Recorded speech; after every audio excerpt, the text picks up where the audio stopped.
Táto vlajka je umelecký projekt a zároveň návrh spoločného symbolu, ktorý chce podčiarknúť to, že i Rómovia ako najväčšie minoritné obyvateľstvo v Čechách je tu doma.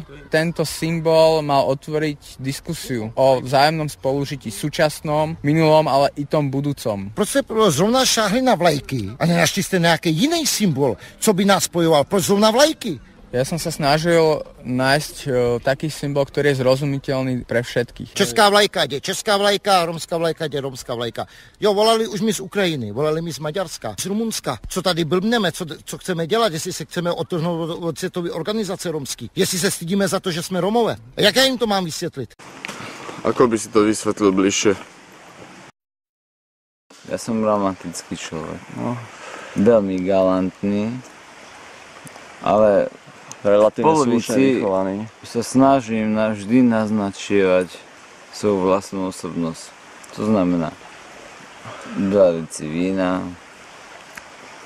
vodka, trocha jedla.